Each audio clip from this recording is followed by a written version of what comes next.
Good morning. Paliguan ko si Mama. Kahapon si Palaking nagpaligo sa kanya. Kasi may duty ako sa barangay kahapon. Then Martes, nandun na ako sa ito gamit ni Mama. Bili ni ate. Martes ng gabi, nandun na ako sa Kabaangan. Doon ako natulog. Kasi pag Wednesday, yun yung duty ko sa Kabaangan. Martes daw ng gabi, umiiyak na si Mama dahil ang sakit daw ng... Ano ang masakit sa iyo, man? Yan. Tiyan. Sakit daw ng tiyan niya. Umiiyak. So, pinainom ni ate ng Aritana. Guys, ang ganda ng Aritana. Ano ma?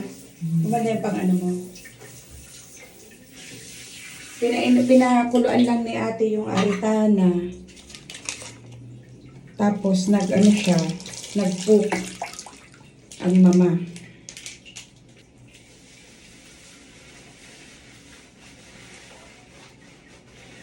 And then lumabas lahat ng toxins niya. So mamaya, inom ulit siya ng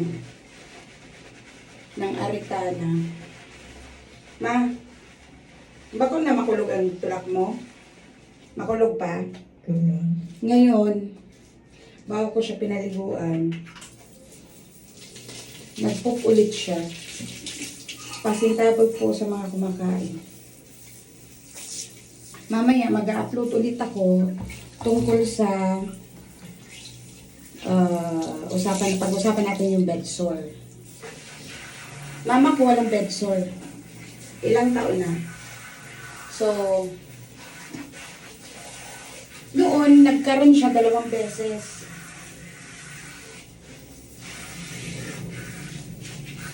Nung una, yung sobra talaga, yung kapatid ko, si Pogi kasi pangalan niya, yung nagpaano sa kanya, nagpa-opera sa bed sore niya, pinalinisan. Kasi hindi na kaya, malalim na yung bed sore. Buti na ayos, buti nag-heal agad. And then nagka-bed sore ulit siya. Yun, may ginawa yung kapatid ko. Kasi may girlfriend yun dati na nurse. Tapos tinuruan siya kung paano. Then after 1 week, nag-heal agad yung bed sore ni Mama. So, hanggang ngayon, hindi na siya nagka-bed sore. Thank God. Kasi pag nagka-bed sore ka, iba yung amoy.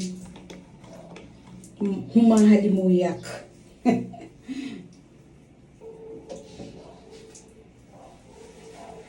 Naliguan ko agad siya.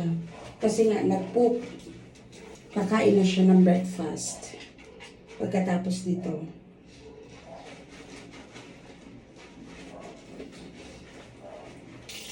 Anong na-feel mo? Tulog. Sakit daw. Super. Dahil huhugasan ko na siya. Putulan ko na yan, kuko mo. Tama, haba na.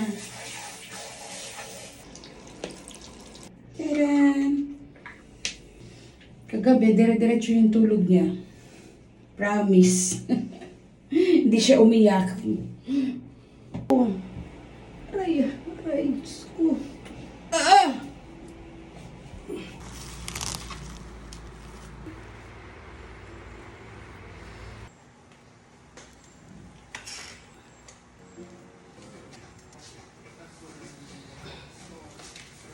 Saklay na si Mama. Regalo to sa kanya ng kanyang kumare. Kagawad siya pa. Thank you. Every year, meron siya parating regalo. And huwag kakalimutan ang pabango.